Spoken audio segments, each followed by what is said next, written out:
as I repeat, this seems to me to be a pattern in our time, and one that all of you who are students are going to have to find a way to address. The pattern of people not being willing to contest ideas. And I mention this because it gets to an absolutely central thing of the Western tradition of free thought, free inquiry, and free speech, and that's this. It's that you get all of the ideas out, have them all out, because it's the only way you will get to truth. The only way you can get to truth is if you have all of the ideas out there. The two greatest texts, I think, in the Western canon on free speech, I would say, I'm sort of bored of books about free speech. We've had John Stuart Mill for 2 centuries now. And to my mind, it's almost everything. But Mill and Milton, among others, Milton in the Areopagitica, which is actually about the printing press, about the right to print. He addressed a lot of this in the 17th century. John Stuart Mill in the 19th century addresses the same issues in his wonderful On Liberty, which if any students who are interested in this and haven't read, I much urge you to read, just because apart from anything else, Mill's prose is just beautiful. But Mill lands on what has been, until I think the current age, pretty much agreed upon as the system of free thought, free speech in the West, which is that you have to hear contrary opinions to the ones you hold, and you have to have them out and debate them and much more, for several reasons, but they boil down to these 2 things. The first is that issue that it's the only way to get to truth, because the other person who has an opinion you might not want to hear might be correct. And it is for your own interest the best thing possible that you hear that as soon as possible. And if they're not correct in full, they may be correct in part. But the second defense of Mill's of free speech, in a way, is even more important, which is he says that the person who is wrong must be heard, and that the most harm it can do you is that you will know your own argument better.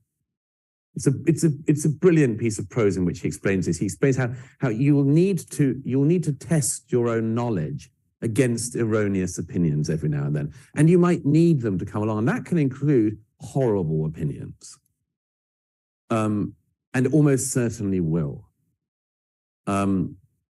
The point that is often made on this is, people say, well, there must be some limits, and of course there are some limits on free speech in every established democracy, and pretty much it's been agreed, again until the current era, that the limit is incitement. The incitement is the point at which speech becomes violence.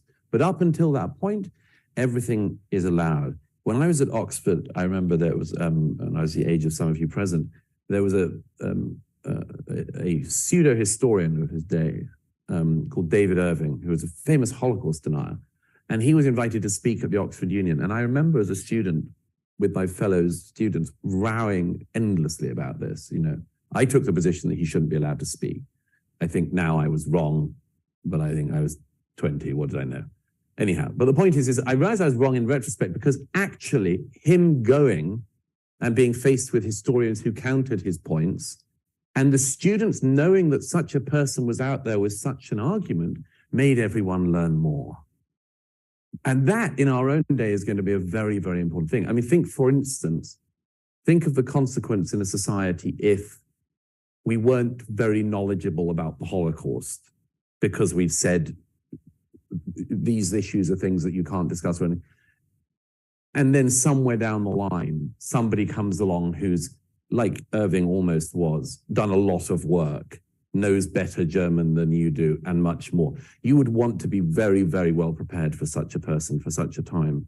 And I fear that in so many areas of our lives at the moment, we have made ourselves exceptionally vulnerable to bad ideas, partly because we have stripped away this tradition of doing things, partly because we've stripped away the manner in which we used to debate and discuss ideas and have them out, and partly because there is this great oddity, and I'll finish on this thought, asking Marion to join me, but there's this great oddity in our time that we have to, in a society, in a civilized democracy, you have to have some things you agree on. And people speak endlessly, write columns endlessly, people like myself write columns endlessly anyway, about things like the division in American life, the left-right divide, the Republican-Democrat divide, and much more. And when people say, how do we fix this divide? I always say, you have to start at the very basics. First of all, try to agree on anything that's just happened, and just find one thing and get everyone to agree it happened and why it happened. I mean, it doesn't matter what it is. It could be a disaster like Ohio, or it could be something more benign, but just at least agree that something happened and why it happened. The effects for society when nobody agrees on what just happened are disastrous. So that's my first suggestion always. And the second is this: try to have some unified view of the past, of the American past. I'm so struck in my own lifetime that a story of the American past that used to be passed on from generation to generation hasn't just been revised. All generations revise and revisit, and that's as it should be. I would not ever want that to stop. But that a version of the American past has actually been and is in the process of being erased. And if I look at the figures who I describe in this book, if I look at the people who have been unfairly maligned in recent years, it is hard to find a single figure in American history who stands up to the standards that we are now imposing on the past from 2023. As Douglas points out, these wannabe intellectuals who will never, ever approach, they'll never approach people like, Mills or Milton, or if we come to more modern day, in terms of, William F. Buckley or Rush Limbaugh or those kind of intellectuals. Are you kidding me? Robin DiAngelo, Nicole Hannah-Jones, Ibram X. Kendi. Let me just give you a little bit about Ibram X. Kendi. This guy was born Henry Rogers. They decided to appropriate, not culturally appropriate and also name appropriate, put an X as his middle name, and then Kendi. And after that, all of a sudden, people start to notice who he is, because now he's got this exotic sounding name. And then he writes his book, How to Be an Anti-Racist. And all of a sudden, everybody is starting to, he becomes an intellectual to tell you how to become a racist. That's a premise. That's what happens, folks. And the other thing that he's talking about is that, yes, we've got to get that truth. That has to come out into the open.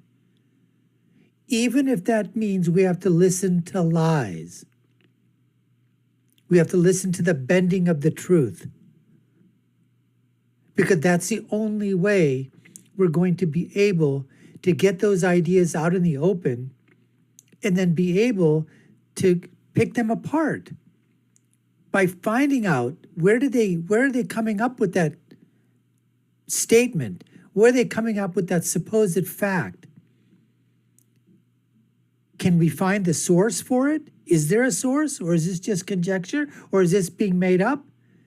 And we can go ahead and fact check these now, basically in real time on the internet, to find out who's telling the truth. And then allow both those ideas to come forth, and then let the public decide what they want to believe and what they don't want to believe. And that's what needs to be done. And then finally, I'll leave it this. We have so many people, especially those on the left, the progressives, the leftists, the liberals, who want to basically, just completely decimate, annihilate, assassinate the characters, the persona of people like the founding fathers, people in the past, writers, philosophers, inventors, clergy, you name it, the profession. If they can find fault, they will. But based on what? On 21st century knowledge, 21st century morals, 21st century ideas, enlightenment, and then go back and say, oh, I can't believe those guys, were slave owners. Didn't they know better? That's what people did back then. That doesn't mean it makes it right, but for that time period, it was right for those people then. But the drive-by assassinations that occur by the people on the left, of all the people that, we've been standing upon, that helped bring up this country, that made this country, that made Western democracies, that allowed this nation the ideas of freedom to flourish, independence, freedom of speech, thought, all those things that eventually came out. We can't be judging the people in the past on what we know now in the future. Because I'll tell you what, folks, going to the future now, they'll be looking back on our past in the 21st century. You don't think the people in the 23rd, 24th, 25th, the 30th century will look back and say, what the hell were those people doing? What was this transgenderism going on? They were actually giving kids puberty blockers. They were actually allowing children to decide to have top and bottom surgeries. Didn't they know better? Is that the legacy that you would want to have on you? I don't think so. Anyways, folks, that's what's on tap for today. We're going to get back to more of the interview, the speech that Douglas Murray gave at UNC. You're watching the Dr. Nasir Shaikh Show. I'm your host, Dr. Nasir. Let's get back to more of Douglas Murray at UNC. Act of chutzpah, to say the very least. But as I say, for a society that wishes to have any coherence, it's utterly disastrous. But as I say, all of that starts with the absolute basis of everything, which is the right to air opinions and to argue them out. So anyway, I look forward to doing so with you. Thank you.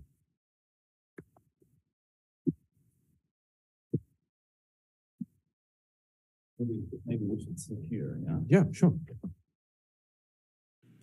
Well, thank you, everybody. We appreciate each and every one of you. You've been watching the Dr. Nasir Shaikh Show. I've been your host, Dr. Nasir. If you haven't done so already, subscribe to our channel. Take a look at our video links above and below. You all know what to do. Like, share, and follow us. I'll leave you with my final thought, which is, when you're right, you're right. And when you're left, you're wrong. Until next time, folks, take care and stay safe.